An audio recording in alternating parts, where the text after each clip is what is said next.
What's up, everybody? Welcome to Make Things Tiny. So this is part 2 of our behind the scenes series with Saylor, the owner of Coastal Tiny Homes. This is a great video for those of you who are interested in learning more about what goes into a tiny home before you get to the point where you see all the pretty pictures that you see on social media. So we're looking at their 32-foot tiny home. So they're going to walk us through it, a little bit different setup, a little bit different plans for the design. So this is a great video for those of you who are curious about maintenance, because we're going to talk about that, just what it looks like before it gets to certain stages in the certification process. So yeah, I'm excited for you guys to learn more about Saylor, learn more about what goes into building a tiny home. If you're new to the channel, make sure you subscribe, and let's get into it. Let's do part 2 of behind the scenes.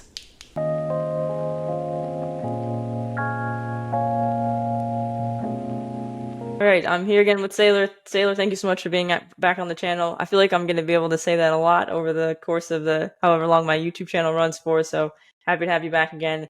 I'm excited for people to see what else you're working on, because you're working on 2 houses right now. So yeah, if you don't mind, just let us know what you're working on. Walk us through it. Just happy to be here. Happy to have you back. Yeah, absolutely. I hope you get used to saying welcome Sailor back. I'm looking forward. Yeah, so this one that I'm in, the previous video, part one, was of a 24-foot model that's going up the Poplar Creek, which is in Ruffton, which is Rutherford County, North Carolina. This one is the bigger model that's going up there. Both of the model homes are going to be on site as soon as they're complete. This one that I'm in is a 32 by 8.5. This one's going to be a little more modern style, so it's going to be darker colors, different accent lighting. Going to have some modern lights outside, modern siding. Probably going to have some motion lights under the steps, just small stuff like that Cool. that are going to be high quality, like everything else that I'm doing, as well as just stuff that you don't see every day, especially in a tiny home.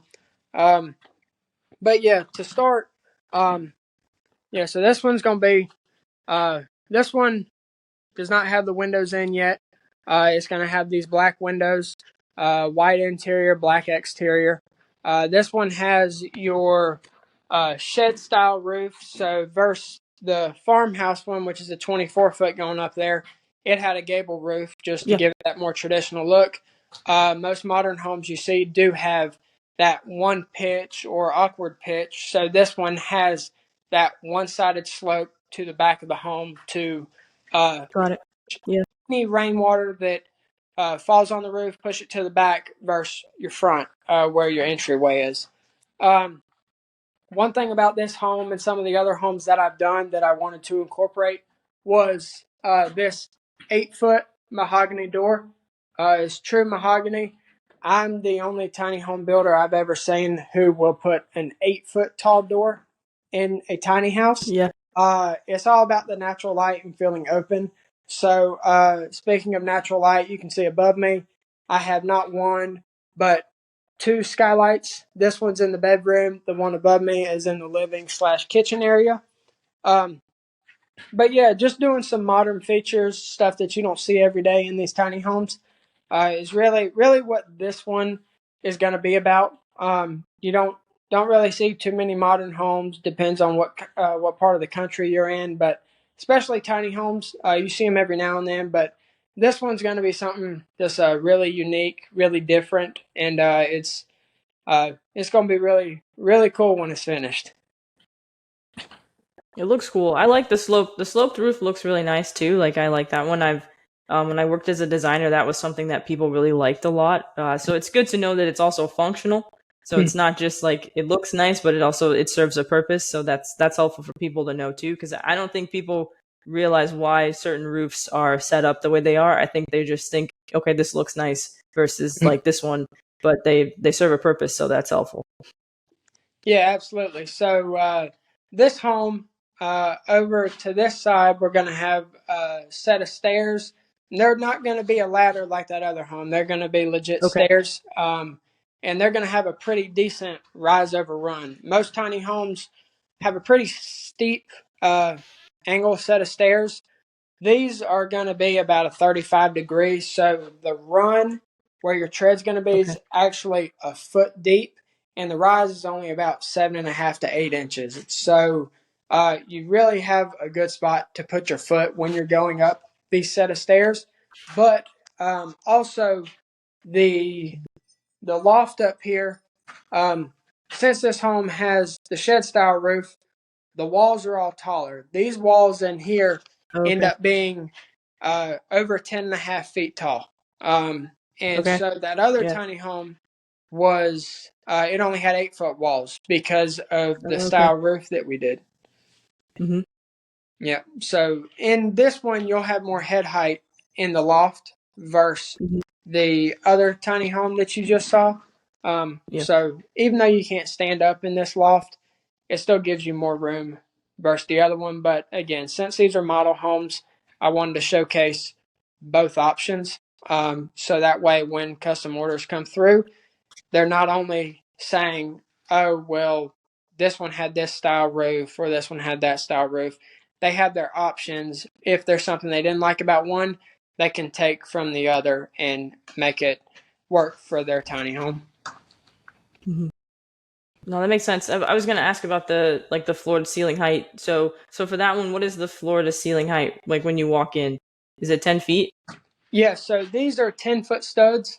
Okay. These in my trailers, I try to do, uh, I'm sorry, my homes, I do double bottom plates and double top plates. So being an Okay. inch and a half thick, that's 3 inches on the bottom, 3 inches on the top. So this backside where the slope is to is 10.5 feet tall, and this front side is right under 11 feet tall. So Okay.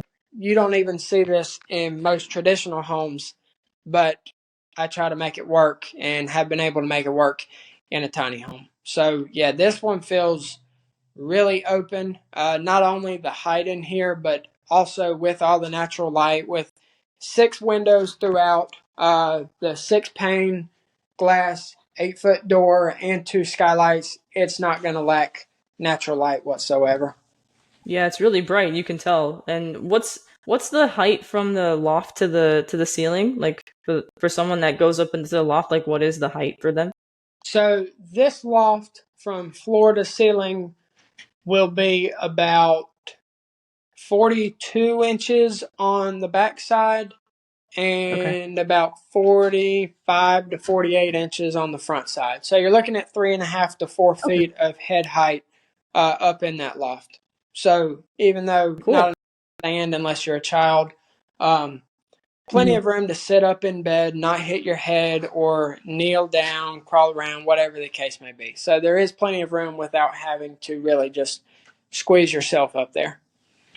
Right. Okay. Cool. Yeah, it looks great. I think this looks really great. I like this one. I like both. But yeah, this one you can really tell that with the ceiling height and the natural light too. Like it's a really cool design. Is it two beds or is it just one bedroom where the loft is and then the rest of it's living space? So upstairs will be a bedroom. It'll be big enough for a queen bed. Hmm. Underneath it is the bathroom. We'll have a pocket door in this one, um, as well as behind me. There's another pocket door system. This is a downstairs bedroom. This will be big Hmm. enough for a queen as well. This one with the pocket doors, just to make it give it that more modern feel, modern vibe.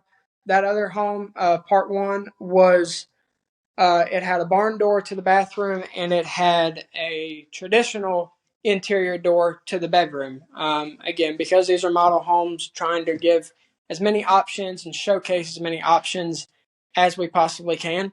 Sure. Obviously, I'm not going to put different color flooring in the bedroom, then the bathroom, then the kitchen, then the living to Yeah. show choices that way. But I am going to try to showcase, skylight versus no skylight, or in traditional door versus barn door versus pocket door, tile shower versus fiberglass shower, Sure. stackable washer dryer versus combo washer dryer. So try to give as many options as we truly can, and we feel pretty confident in what all the options are that we've come up with. Yeah. No, it makes sense. It's helpful for people too, I think, to be able to, in terms of like creating like model homes, for people to be able to walk through them. Like, I've, have some experience like, in terms of like selling tiny homes, and like people always want to know, like, can I see it? Can I walk through it? So like the fact that you're creating things that people will be able to walk through, see, touch them, I think that that helps people, because the pictures you see on social media don't really give you a good sense of what it's like to be inside of a tiny house, or even what some of the finishes feel like. Sometimes you can see the picture and then you go and you look at the house, and like it doesn't actually always match. Especially when people can put filters on their photos on Yeah. social media, which I think people forget about. So yeah, I think that it's really great for people to be able to see everything that you're doing here, and to be able to actually look and see, like, where the skylight is before everything's kind of like all finished out. Yeah, absolutely. I tried to get on here, do these videos so people can see the behind the scenes of both homes. I stated in that other video of part one that this home is not quite as far along. The main difference is that one's already had our electrical inspection and work finished, versus this one is still just have some minor stuff for the framing, such as uh, all of our wall cavities in here. You can see these lines throughout. This is where the Mhm. plywood meets on the exterior. It's called purlins. You have to put them between the studs. So whether they be 14 and a half inches wide, which is what your 16 on centers will be, or if you're close to a window and it's only 6 inches, you have to go through and fill every cavity with these purlins to ensure no insulation gets out, no air leaks out, anything gets in. So even though it's a lot of work and it's very time consuming, it's something that's got to be done that we're going to be working on today and over the weekend and into next week. We're going to get this one wrapped up, windows set, stairs put in, and we'll be ready for our trades in the next week or so. Okay.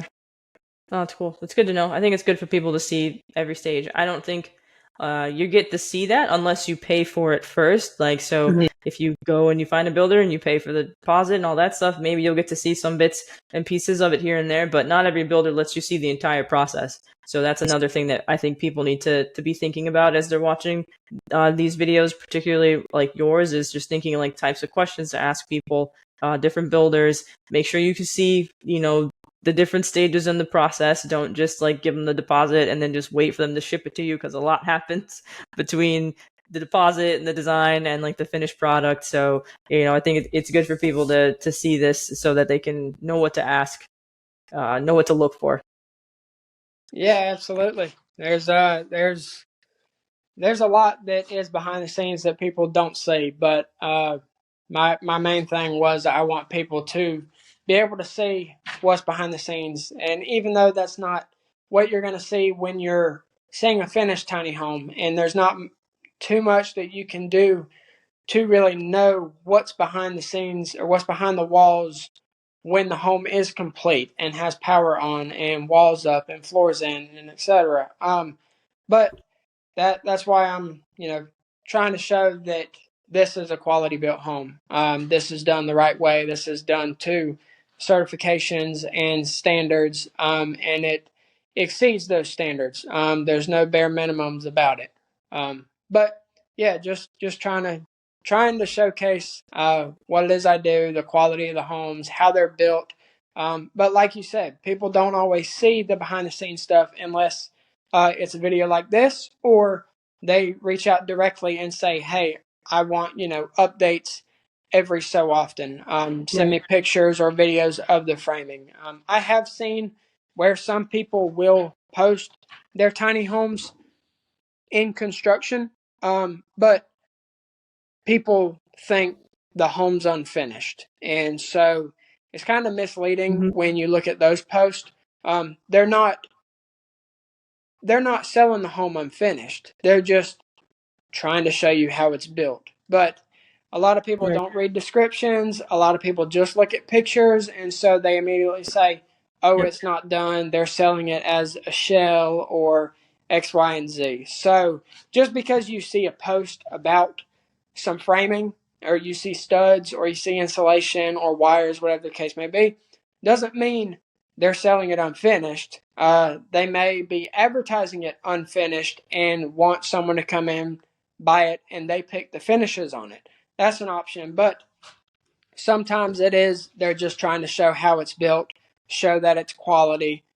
So it's not always the case that it's not unfinished. But yeah, so when I advertise mine, I will post finished pictures. I'll post a walkthrough video, about a minute long, just showing the bedroom, showing the kitchen area, all the lights on, the fans on, whatever I can turn on to showcase that works, and that is that comes on, that operates. I'm going to.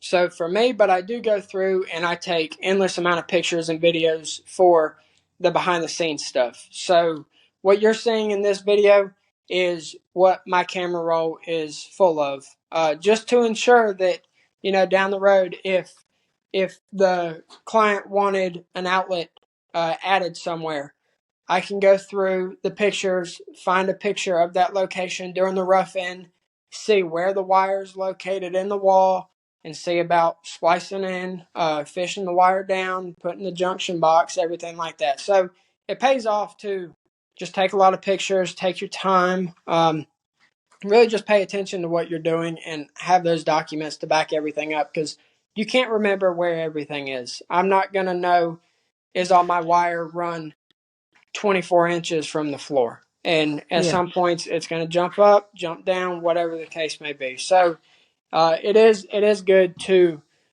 take all the pictures, get all the documentation of every stage throughout the process. No, I think that's great, and I'm sure people appreciate it too. Whether they realize it or not, like all that goes into what they get at the end, which is a really good sort of like high quality finished product too. I know that I've had some people reach out and ask about like maintenance. I know that tiny home maintenance isn't something that we talk about too much. I would never claim to be an expert on different things that people need to maintain. So I was wondering if you wouldn't mind talking a little bit about some of the things that people need to think about once they get the home. Like, let's say that this home's finished, someone buys it, they take it home. Like, what are the things they need to be thinking about? 6 months or a year or years down the line to maintain it and keep it at that high quality that you've provided for them. Yeah, so maintenance with the tiny homes is essentially the same it would be with your traditional home.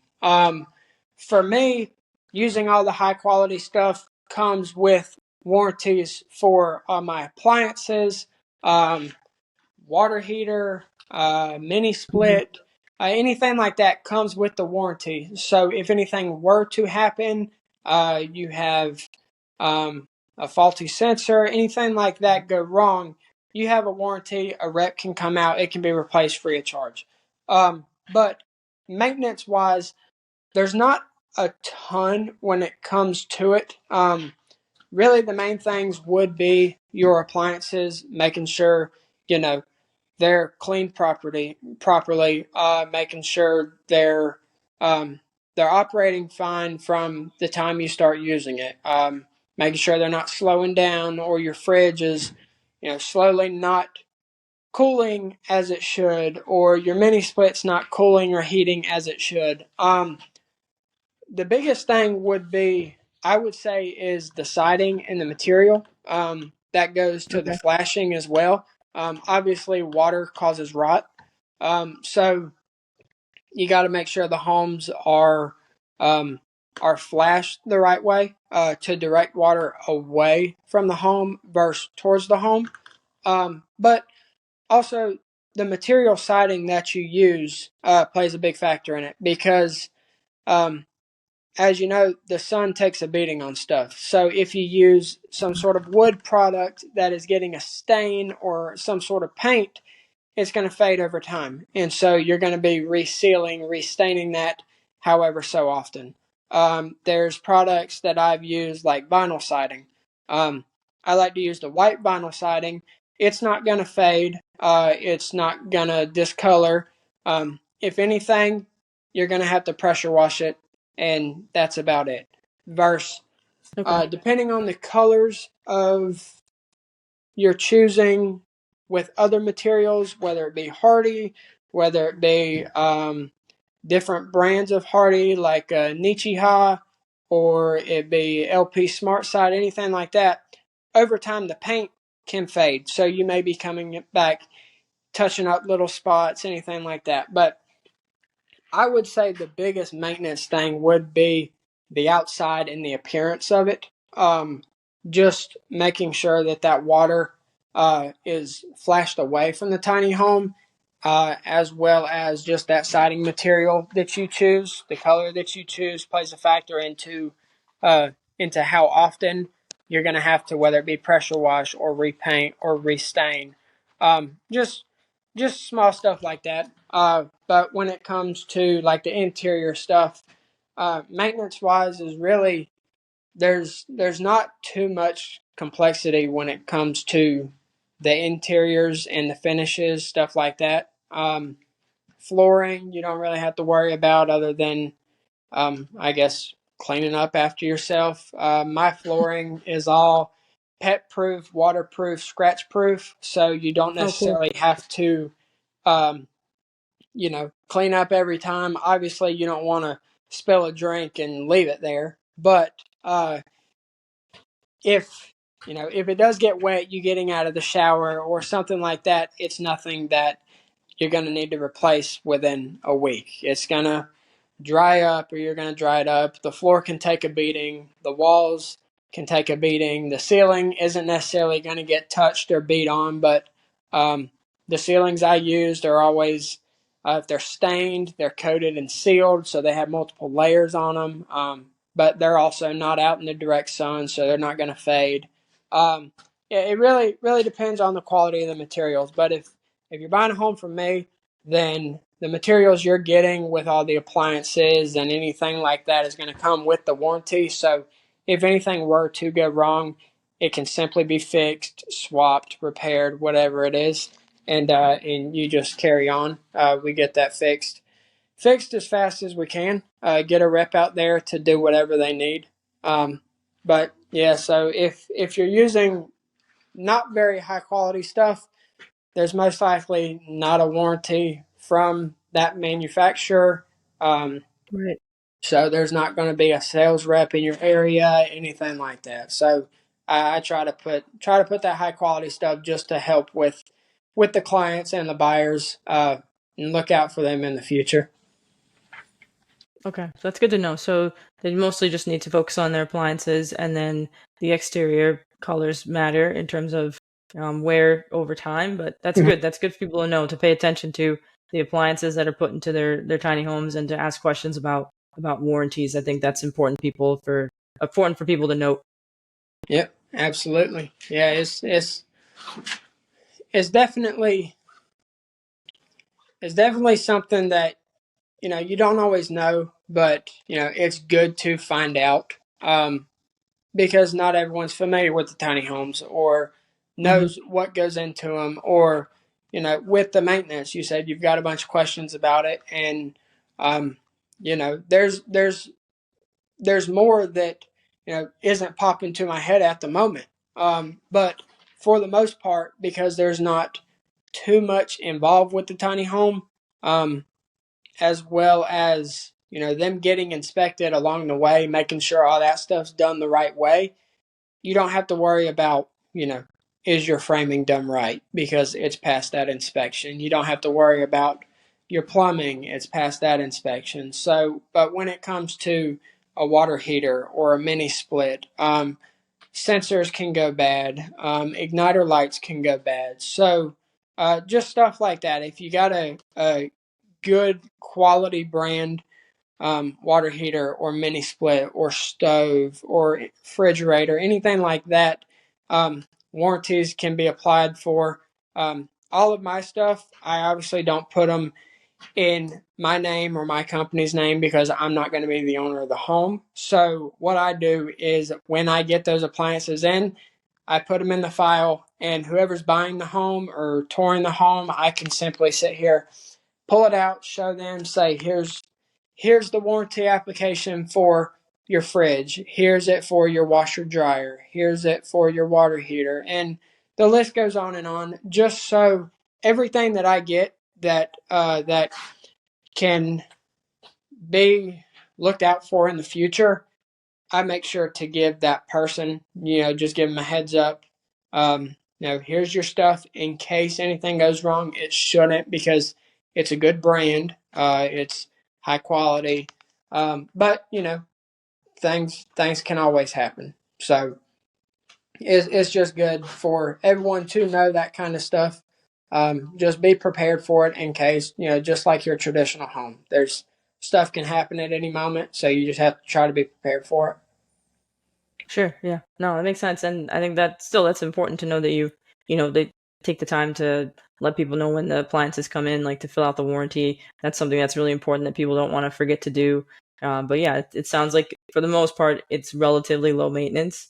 But that also is because of the work that the builder puts in there to make sure that the home is like well taken care of and it's certified and it doesn't fall apart, like 6 months after they bring it home. So that's helpful to know too. So yeah, no, I appreciate you walking us through this other home. People getting a chance to see everything that you're doing and what you're capable of and what you're putting into these two different model homes to walk us through some of the maintenance things as well too. So yeah, I'm excited for people to see them when they're done. So if I'm open to having you back when they're all finished and you can walk us through and they can see the finished product too. But yeah, as always, I just appreciate you taking the time to chat with me and to chat with the people that are watching. Yeah, absolutely. You took the words right out of my mouth. I'm gonna try to be right back on when they're finished or about finished. That way we can see, what we decided to do with the finishes, with the colors, everything like that. So I'll be looking forward to that, and hopefully here in the next few weeks to months we can get them both knocked out, get back on here, and we're looking forward to it. Yeah, awesome, cool, sounds good. We'll talk to you soon. All right, y'all take care. Thank you. Yeah.